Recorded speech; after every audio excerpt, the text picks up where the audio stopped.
everyone, welcome to Sweet Tomato Vine Homestead. I'm Linda. Today I'm in my garden. I'm about to take out some of my herbs that I've been drying for a while, and I'm going to be making a tincture with some of them. And this one I'm going to be making a tincture with, and this is my yarrow. So when you're making a tincture, you can use the yarrow flowers and the yarrow leaves. You want to make sure that they're dry, and mine have already dried. So I'm going to just be cutting them up. I'm going to put them into a decanter, and then I'm going to pour some vodka on them. And the vodka that I'm using is a 80 proof vodka. You don't have to use an expensive brand of vodka. You just want to make sure that it's a higher proof, 80, 100 proof vodkas. And so I'm going to go ahead. I'm going to be taking some of this. I'm just going to be chopping it up and putting it into my decanter.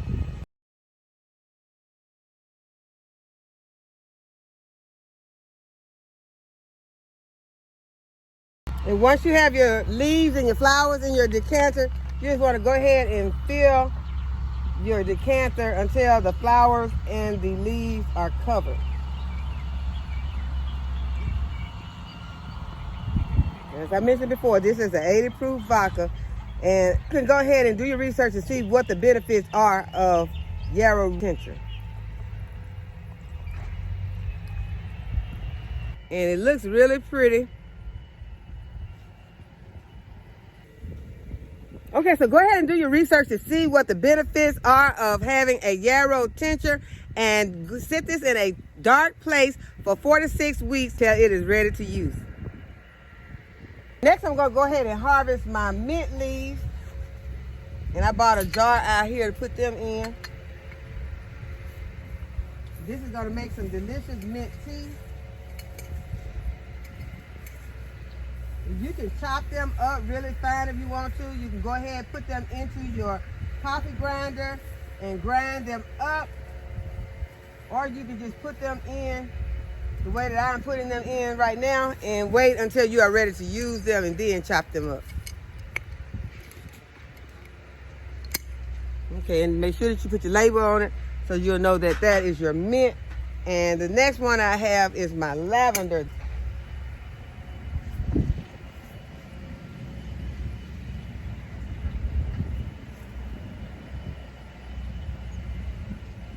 Okay, so this is what my lavender is looking like. Now that it's dry, and y'all, it smells so good. The mint smells really good also. Y'all, this lavender, it smells so good. So I'm gonna go ahead and I'm gonna take these tops off and I'm gonna put them into my jar.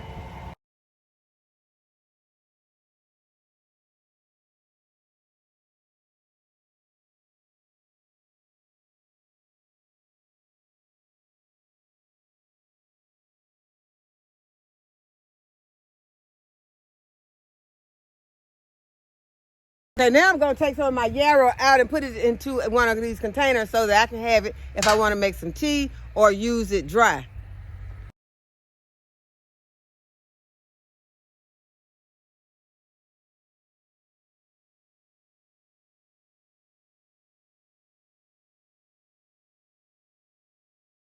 Okay, so now I have my mint, my yarrow, and my lavender herbs all dried and put up in my decanter. I have some yarrow that is getting macerated in the decanter with some vodka on it, and so we are getting fixed up in the herb department. So now let's go over here to the tomatoes and get the tomato basket and harvest some tomatoes. Okay, let's do a little bit of harvesting. I was heading to the tomatoes, but I see that I have an eggplant right here.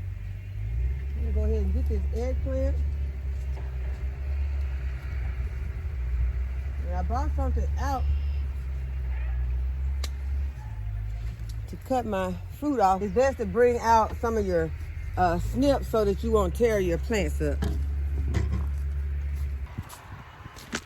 And another thing, sometimes you can't see your cucumbers because you got so many leaves that are in the way, and really you do not need all of these leaves. Now you feel like you need some leaves to shade something, you know, you're right in the direct sun and your cucumber taking a big hit from the sun, then you might want to go ahead and leave those on. But the area where I have my cucumbers, they're okay as far as the sun is concerned, so I can remove some of the leaves especially the leaves that look bad. Go ahead and take them off. They blocking my vision where I can't find my cucumbers. So I will remove some of those leaves. If you have time, pick the leaves up too. Right now, y'all, I don't think I have time to pick them up. Uh-oh. And see, I moved the leaves, and now I see this huge white cucumber that has gotten oversized in here. This is huge. That's a white cucumber, white wonder. We're gonna go ahead and get it. We're gonna see how it tastes. I can still use that cucumber for juicing, or I can use it to add to my, I can add it to a bag and I can use it for cucumber water. So those big cucumbers still have a good use if they have not turned yellow. But you want to make sure you get those cucumbers off your vine before they turn yellow. Start setting those big, huge seeds, because that's going to send a message to your plant that the plant is finished, and you do not want that this early in the season. You want that plant to continue to make some cucumbers. This is also, if you're wanting to, you can go ahead and start sowing more cucumber seeds so that you will have a succession crop of cucumbers. So just go ahead and you can put them in the same bed that you already have your cucumbers in, and once the plant that you have starts getting raggedy, go ahead and remove that plant, and then you'll have another plant growing in its place.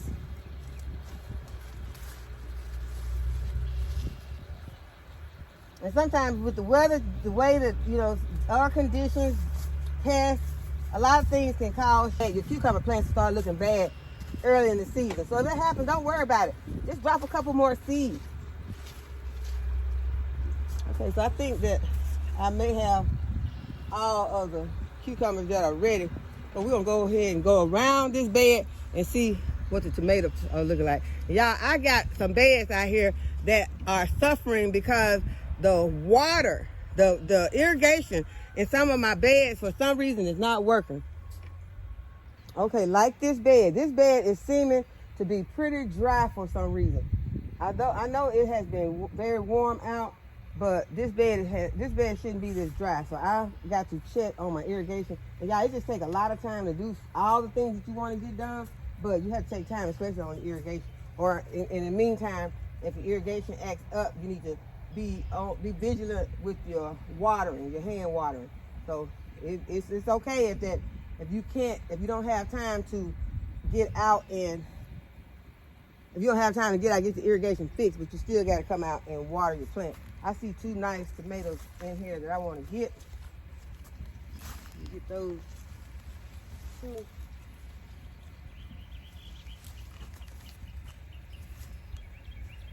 Okay, these two are blushing. That one looks perfect. It's blushing.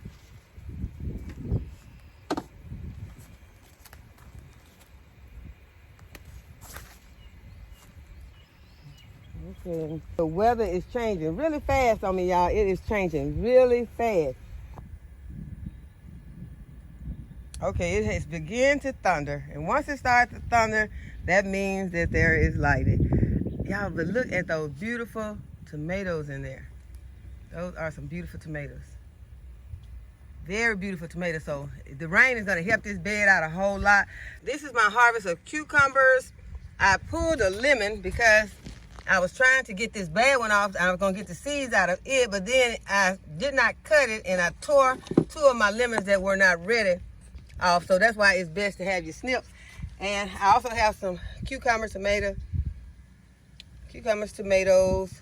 and eggplant in this basket.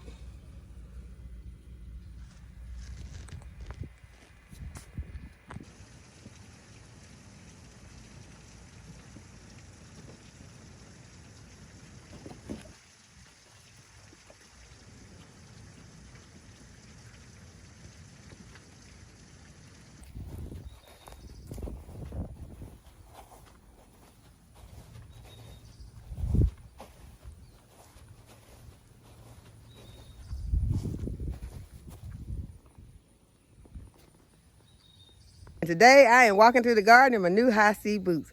Yeah. Okay, first thing I want to do is harvest some yellow squash and some patty pan squash.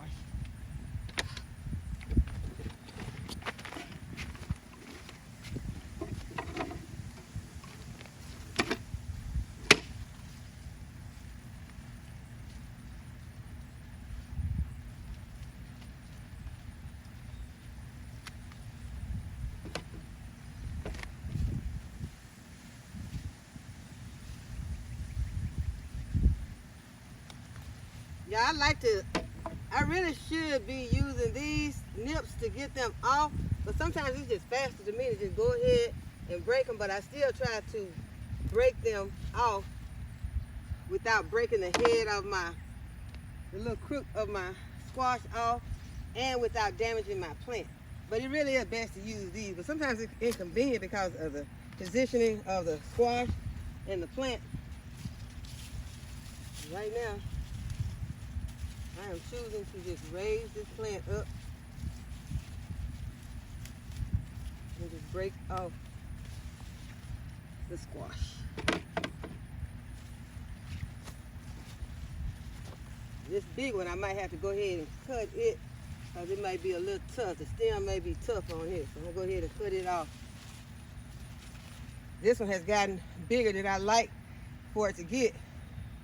It only takes one day, so sometimes you have to go ahead and get them while they're small, because if you wait till the next day, they even got to this side. And I do have some small ones on there, but I just think, well, I see one that's big enough to come off right now.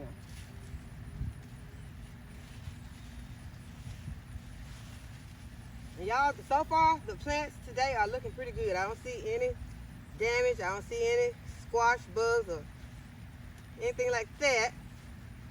So I am happy about that. And so this is the size. When you get them this size, it's best to go ahead and get them, because you wait till the next day, you come back out, they'll be this size. Okay, so let's go over to the patty pan squash.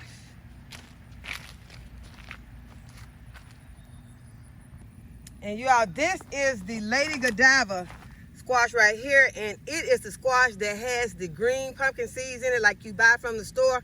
So if you want some of those green pumpkin seeds, these are the squash to get. Lady Godiva. They get huge. Okay, next I'm going to be harvesting the patty pan squash off of this plant right here. Yeah, I got my shovel with me, y'all. Gotta keep the shovel at all times, especially when you out in areas that are kind of congested. So I'm gonna have to cut this one.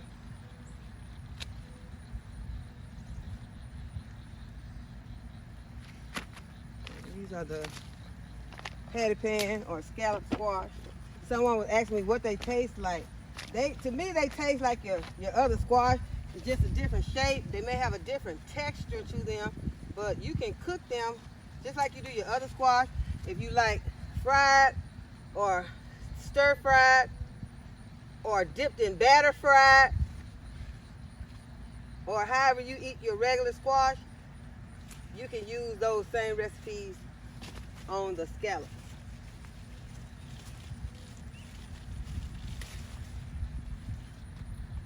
And they come off very prolifically. And you need to go ahead, I'm go ahead and cut this one because I'm about to break a plant. Probably did break the plant, I heard it crack. But they come off prolifically, so they are a good one to plant if you like squash, or if you just want to be able to store some food, because y'all, a lot of times it's not about what you like anymore. You want to be able to store some food in the freezer for you and your family. Grow things that you know are prolific growers, and those are prolific growers, but you need to get them while they're small, because once they get huge, they are almost impossible to cut. So you want to try to harvest them regularly. I got a big one under here. I'm gonna have to raise my plant up to get it. And cut the stem. Okay, so this one's still at a decent size. You don't want to let it get bigger than this. I got some more small ones on here. A lot of little ones on here. I'm gonna leave them. So I see I have a few more yellow squash back here, which all my squash I'm harvesting right now is yellow. I saw one zucchini. I might go back over here and get it. Okay, so I saw some squash back here. I'm not even sure it's ready to harvest. No, it's not ready to harvest. That one, those are very small. And that cushaw squash is still over there underneath those trees, y'all. I still did not get the cushaw. So I'm gonna leave it for right now because I'll wait till I have some help out here. Remove all of that brush. But I'm gonna go over here and check on these gray squash. Okay, now that I am taking a closer look, y'all, I thought these were some of those zucchini, but these are watermelons that are growing over here. So I see one right there. I saw another one. I don't see it now. I saw two watermelons over here. So they're not ready. We're not gonna mess with those right now. Oh, there's the other one is right next to it. So there are two watermelons growing over here. Well, there are more. Let me show you the other watermelons that are in this area. Okay, so these are the melons that are in the east garden, and these ones were planted much later than the other ones that are over in the south garden. So they are not as large. Okay, y'all, this is my harvest for today, and I'm gonna go ahead and end the video here. I just wanted to bring you all out to show you what I was going to harvest today in the east garden. So I hope that y'all enjoyed this video today, that you give it a thumbs up and subscribe to my channel. Go ahead and hit the notification bell to be notified when I upload a new video. And as always, thanks for watching. I'll see you in the next video. Bye-bye.